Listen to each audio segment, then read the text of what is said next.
नमस्कार साथियों, welcome to my YouTube channel. मैं जितेंद्र एक बार फिर से उपस्थित हूं आप सभी के बीच। साथियों, आज के इस वीडियो में हम लोग बात करने वाले हैं किसान आंदोलन की पूरी गणित को आज के इस वीडियो में हम लोग समझेंगे। दोस्तों, किसान एक बार फिर से 2021 नवंबर के महीने के बाद से एक बार फिर से किसान लोकसभा चुनाव के पहले फिर से रोड पर आ चुके हैं। ऐसे में किसानों की वह कौन सी मांग है जिसको लेकर के फिर से किसान सड़क पर उतर गए हैं, इसको हम लोग देखेंगे। सबसे पहले हम लोग बात कर लेते हैं उनकी डिमांड को लेकर के। सभी फसलों की एमएसपी पर खरीद की गारंटी का कानून बनाने को लेकर के किसान अड़े हुए हैं और यही वह मांग है जिस पर सरकार भी अभी कोई हाँ या ना के मूड में नहीं है। वो सुझाव चाहती है, वो बैठ करके बातचीत करना चाहती है। दोस्तों, असल में भारत में एमएसपी पर कोई कानून अभी तक नहीं बना है। एमएसपी का फुल फॉर्म होता है साथियों मिनिमम सपोर्टिंग प्राइस, यानी कि न्यूनतम समर्थन मूल्य। इसके अलावा उनकी आगे की डिमांड है कि स्वामीनाथन आयोग की रिपोर्ट के हिसाब से कीमत तय हो, किसान और खेत में काम करने वाले मजदूरों का कर्जा माफ हो, 60 साल से ऊपर के किसानों को 10,000 रुपये पेंशन दी जाए तथा भूमि अधिग्रहण अधिनियम 2013 को दोबारा से लागू किया जाए। इसके अलावा लखीमपुर खीरी कांड के दोषियों को सजा दी जाए और मुक्त व्यापार समझौता पर रोक लगाई जाए। साथियों, आज के इस वीडियो में हम लोग यही चर्चा करने वाले हैं कि WTO से भारत को आखिर किसान क्यों बाहर लाना चाहते हैं तथा FTA समझौता क्या है। नेक्स्ट है कि विद्युत संशोधन विधेयक 2020 को भी रद्द किया जाए। इसके अलावा मनरेगा में हर साल 200 दिन का काम होना चाहिए तथा 700 रुपये की दिहाड़ी मजदूरी होना चाहिए। किसान आंदोलन जो हुआ है उसमें मृत किसानों के परिवार को मुआवजा और सरकारी नौकरी दे सरकार। नकली बीज, कीटनाशक दवाई और खाद वाली कंपनियों पर कड़ा कानून बनाए सरकार। यह काफ़ी अच्छी बात किसानों के तरफ से निकल करके आई है उनकी मांगों में। नेक्स्ट है कि मिर्च, हल्दी और अन्य मसालों के लिए राष्ट्रीय आयोग का गठन किया जाए। और नेक्स्ट, संविधान की 5वीं सूची को लागू कर आदिवासियों की जमीन की लूट बंद की जाए। दोस्तों, सरकार किसान के 13 मांग थी इस बार और 13 में से 10 मांगों को उन्होंने मान लिया है। 3 मांगों पर किसान के बड़े नेताओं के साथ सरकार चाहती है कि बैठ करके बात विचार किया जाए। तो हम लोग अब बात कर लेते हैं एमएसपी का आखिर बात क्या है और माजरा क्या है। दोस्तों, किसानों को फ़ायदा पहुंचाने और उन्हें किसी भी नुकसान से बचने के लिए फसलों पर न्यूनतम समर्थन मूल्य की व्यवस्था की गई है। ऐसे में अगर किसान कोई खाद्य पदार्थ यानी गेहूं अगर उपज करता है, पैदावार करता है और उसे लगता है कि हमारे ये गेहूं जो है वो ख़राब हो गए, तो वो एमएसपी के तहत सरकार उनसे एक न्यूनतम मूल्य पर वो सब गेहूं खरीद लेती है ताकि किसानों को कुछ रुपया मिल जाए और उसी गेहूं को सरकार अपने हिसाब से उसको यूज़ करती है। इसे ही न्यूनतम समर्थन मूल्य कहते हैं। दोस्तों, ऐसे में किसानों की मांग है कि एमएसपी पर अभी तक हमारे देश में कोई कानून नहीं है, जिसके कारण हर एक राज्यों में सरकार अपने हिसाब से कोई कमेटी, कोई विभाग का गठन करके उस एमएसपी का प्राइस को तय करती है और उसके हिसाब से किसानों से खरीदती है। और यही उन्हें बात खटक रही है और वो चाहते हैं कि एमएसपी पर एक कानून बने और वही कानून विश्व नहीं बल्कि भारत व्यापी हो, भारत में सभी जगह वही यूज़ हो। आप सभी को याद होगा कि 2021 के नवंबर का वो महीना जब सरकार ने 3 कृषि कानूनों को वापस लेने का प्रस्ताव दोनों सदनों में पारित कर दिया था। उसी के साथ किसानों की एक और मांग थी कि उनकी फसलों पर सरकार न्यूनतम समर्थन मूल्य पर गारंटी दे, यानी कि इस मामले में सरकार एक कानून बनाए, जिसको लेकर के एक बार फिर से किसान जो है पंजाब, हरियाणा, दिल्ली के बॉर्डर पर दिखाई दे रहे हैं और काफ़ी बहुत ही जोर आंदोलन कर रहे हैं। टीवी पर आप समाचार में आज आप वीडियो देख पा रहे होंगे। आम लोगों के लिए यह समझना काफ़ी जरूरी होता है साथियों कि आखिरकार न्यूनतम समर्थन मूल्य क्या होता है। तो आज के इस वीडियो में आप लोगों ने अभी तक एमएसपी के बारे में समझा। दोस्तों, किसानों का फ़ायदा पहुंचाने और उन्हें किसी भी नुकसान से बचने के लिए सरकार ये एमएसपी को देती है, लेकिन गलत यही करती है कि एमएसपी पर अभी तक कोई कानून नहीं बना है, जिसके कारण गवर्नमेंट किसान को लगता है कि ये हमारे साथ कहीं ना कहीं न्याय हो रहा है। दोस्तों, 3 कृषि कानूनों को वापस लेने के बाद भी किसान की सरकार के प्रति नाराजगी और डिमांड और डर डे बाई डे बढ़ता चला जा रहा है। और जैसे कि अगले बार भी लोकसभा के पहले इन्होंने यह आंदोलन किया था और इस बार भी लोकसभा के पहले इन्होंने यह आंदोलन किया है। शायद उन्हें यह ऐसा लगता हो कि सरकार लोकसभा के पहले अगर हम लोग आंदोलन करते हैं तो हमारी मांगे जो है वो मान लेगी। और सही में उन्होंने 10 मांगे को मान लिया है। मात्र 3 मांगे हैं जो बड़ी मांगे हैं, जिस पर सरकार चाहती है कि बैठ करके बात किया जाए, लेकिन सरकार संगठन, ये किसान संगठन जो है वो बैठ करके बातें करने के मूड में नहीं है।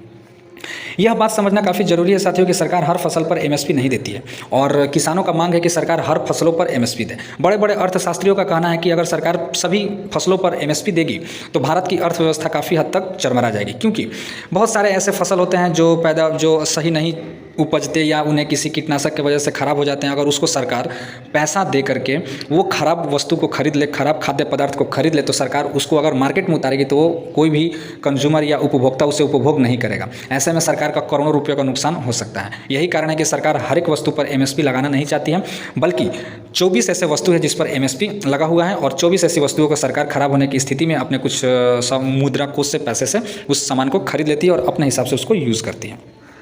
दोस्तों अगस्त 2014 यानी करीब 10 साल पहले शांता कुमार कमेटी ने एक रिपोर्ट में कहा था कि देश में सिर्फ 6% किसानों को एमएसपी का बेनिफिट मिल पाता है। बिहार में तो एमएसपी पर खरीद ही नहीं होती है। वहाँ राज्य सरकार की ओर से प्राइमरी एग्रीकल्चर कोऑपरेटिव सोसाइटी यानी पैक्स का गठन किया गया है, जो किसानों से डायरेक्ट अनाज खरीदती है।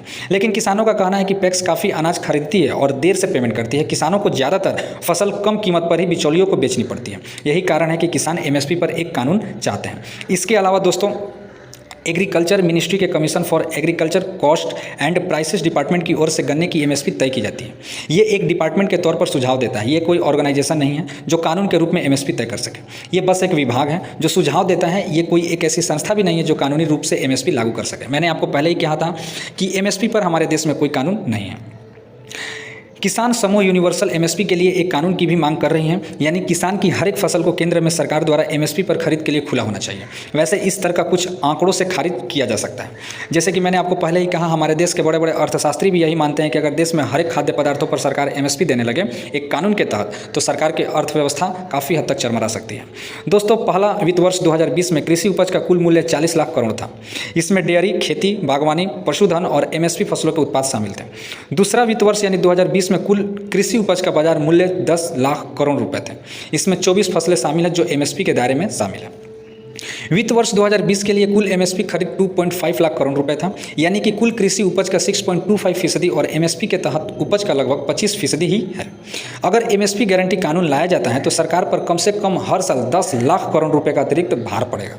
खास बात तो यह है साथियों कि यह रकम सरकार के उस कैपिटल एक्सपेंडिचर के बराबर होता है जो कि देश के इंफ्रास्ट्रक्चर पर खर्च होता है। ताज्जुब की बात यह है कि ये बीते 10 साल में सरकार ने औसतन 10 लाख करोड़ रुपए हर साल इन इंफ्रास्ट्रक्चर पर भी खर्च नहीं किए हैं। यानी कि साथियों साल 2016 से 2013 के बीच में अगर बात किया जाए तो सरकार कुल इंफ्रास्ट्रक्चर पर 67 लाख करोड़ रुपए ही खर्च किए हैं। इसका मतलब साफ है कि यूनिवर्सल एमएसपी डिमांड का कोई इकोनॉमिक और फिक्सेबल मतलब नहीं है। यह सरकार के खिलाफ एक राजनीति से प्रेरित तर्क है जिसने बीते 10 साल में रिकॉर्ड वेलफेयर स्कीम का ऐलान किया है। दोस्तों यही कारण है कि सरकार एमएसपी पर कोई कानून नहीं बनाना चाहती और एमएसपी सारे खाद्य पदार्थों को एमएसपी के अंडर नहीं लाना चाहती। ऐसे में सरकार के ऊपर हर साल अगर 10 लाख करोड़ रुपए का भार पड़ेगा तो सोचिए आगे चल के क्या होने वाला है। और ये 10 लाख करोड़ हमारे भारत में इंफ्रास्ट्रक्चर पर भी खर्च नहीं किया जाता है प्रति वर्ष। तो ऐसे में अगर सरकार के ऊपर इतने कर्ज बढ़ते चले जाएंगे तो सरकार कहाँ जाएगी, यह आप सोच सकते हैं। और यही कारण है कि इन सभी डिमांडों को पीछे भारतीय जनता पार्टी समय समय पर कहती आई है कि यह किसान तो बोल ही रहे हैं लेकिन किसान को रोड पर दिख तो रहे हैं किसान, लेकिन उनको चला कोई और रहा है। तमाम न्यूज़ चैनल पर ऐसे ऐसे वीडियो भी आ रहे हैं कि अगर उनसे कुछ पूछा जा रहा है कि आप किस मांग को लेकर के रोड पर सड़क पर उतरे हुए आंदोलन करने, तो अजीबोगरीब बयान दे रहे हैं कि हमें भाजपा को हटाना है, हमें वोट नहीं देना है, चाहे कुछ भी हो जाए, ये नहीं लाना है, वो नहीं लाना है। मतलब एक तर्क सहित जवाब अभी तक बहुत सारे ऐसे लोग हैं जिन्होंने नहीं दिया है। ऐसे में बाद में अगर जांच पड़ताल होगी तो आप सभी को समझ में आ जाएगा। देखने योग्य बात होगी कि इनके पीछे रिमोट किसी और के हाथ में था और ये सिर्फ एक मोहरे थे। ऐसे में अब हम लोग बात कर लेते हैं कि भारत को आखिर WTO से बाहर क्यों लाना चाहते हैं किसान, तथा FTA की समझौता क्या है। WTO और FTA इसको लेकर के मैं एक विस्तार से वीडियो लेकर के आऊँगा, लेकिन इसके पहले हम लोग यह सब बात करते हैं। साथियों किसान संगठन 13 मांगों को लेकर के इस बार मैदान में उतरे हैं। 10 मांग पूरी हो चुकी है, 3 मांग पर दांव फंसा हुआ है। दोस्तों भारत विश्व व्यापार संगठन यानी वर्ल्ड ट्रेड ऑर्गेनाइजेशन से बाहर आ जाए, ऐसा किसानों का मानना है। और FTA को भी ख़त्म कर दे, यानी फ्री ट्रेड एग्रीमेंट जो है उस पर भी जो भारत सरकार ने अपने ये पड़ोसी देशों यानी सदस्य देशों के साथ जो समझौता किया है उससे भी बाहर आ जाए। कहा जा रहा है कि 10 मांगों को स्वीकार की जा चुकी है और 3 मांगों पर दांव फंसा हुआ है, ऐसा कि टीवी चैनल पर दिखलाया जा रहा है। फ्री ट्रेड एग्रीमेंट किसी भी 2 देशों के बीच में किसी भी प्रकार के व्यापार को जैसे सीमा शुल्क, सब्सिडी और अन्य चीज़ों को आसान बनाता है फ्री ट्रेड एग्रीमेंट। इसका विरोध करने वाले संगठनों की आम धारणा यह होती है कि FTA से स्वदेशी कंपनियों या व्यापार संगठनों को नुकसान होता है। किसान का भी यही कहना है कि FTA से भारत के किसानों को नुकसान होता है, जिसके कारण वह फ्री ट्रेड एग्रीमेंट से भारत को हर एक समझौते को तोड़ने के लिए बाध्य कर रहे हैं। दरअसल किसान एमएसपी की गारंटी जो है फसलों की खरीद और पब्लिक डिस्ट्रीब्यूशन सिस्टम को लेकर कानूनी गारंटी चाहता है। वही WTO के नियम जो है ठीक इसके उल्टे हैं, यानी भारत सरकार के जो किसान हैं, जो किसान अभी आंदोलन कर रहे हैं, वो चाहते हैं कि एमएसपी पर एक कानून बने। और वर्ल्ड ट्रेड ऑर्गेनाइजेशन का जो नियम है वह किसान के जो डिमांड है अभी उसके ठीक विपरीत है। और यही कारण है कि किसान चाहते हैं कि WTO के एग्रीमेंट से भारत अपने आप को अलग कर ले। भारत ने भी WTO में शामिल होने के साथ ही वादा किया था कि वह अपने यहाँ एमएसपी तय करने की कोई गारंटी नहीं देगा। और यही कारण है कि किसान चाहते हैं कि WTO से भारत अपने आप को अलग कर ले, क्योंकि जब WTO एग्रीमेंट में साइन हुआ था कि भारत जब इसका सदस्य बना था तो उसने कहा था कि हमारे देश में कभी भी एमएसपी की कोई गारंटी गारंटी नहीं होगा। इसके अलावा WTO में शामिल होने की और भी कई शर्त होती है जिन्हें सभी सदस्य देश स्वीकार करते हैं। इसी के चलते किसान चाहते हैं कि MSP संबंधी उनकी मांगों को मानने के लिए भारत WTO से बाहर आए, वहीं FTA को भी रद्द कर दे जिससे उसे किसी भी दूसरे देश या संगठन की शर्तों के आगे झुकना न पड़े। तो दोस्तों यही एक कारण है कि किसान चाहते हैं कि भारत WTO से बाहर आए, क्योंकि अगर WTO से बाहर आएगा तो भारत सरकार ने जो एग्रीमेंट किया है कि हम MSP अपने भारत देश में लागू नहीं करेंगे, उस बाध्य से वो दूर हो जाएंगे। और दूसरा FTA जो फ्री ट्रेड एग्रीमेंट हुआ है, यानी कि जितने भी सदस्य WTO में हैं वो सभी FTA एग्रीमेंट पर हस्ताक्षर किए हैं। WTO से भारत के बाहर आते ही FTA ऑटोमेटिक खत्म हो जाएगा।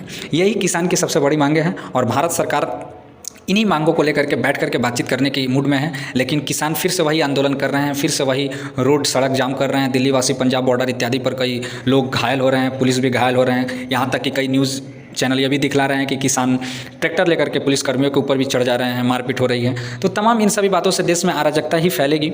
किसान के बड़े नेताओं को यह सोचना चाहिए कि बैठकर बात करने में भी सहमति बनेगी, क्योंकि अगर ऐसे करते रहेंगे तो शायद हमें नहीं लगता कि आगे चलकर कोई बात बनेगी।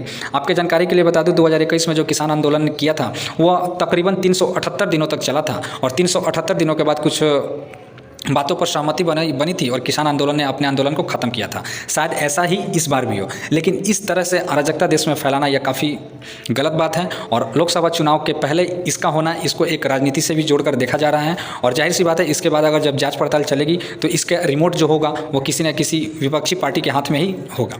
तो किसानों को समझना चाहिए। आगे जल्द ही मिलते हैं हम लोग नेक्स्ट वीडियो में। तब तक के लिए धन्यवाद साथियों। हम लोग फिर कभी किसी वीडियो में WTO और FTA के बारे में, ऑर्गेनाइजेशन, संगठन, सदस्य देश इत्यादि के बारे में हम लोग चर्चा करेंगे।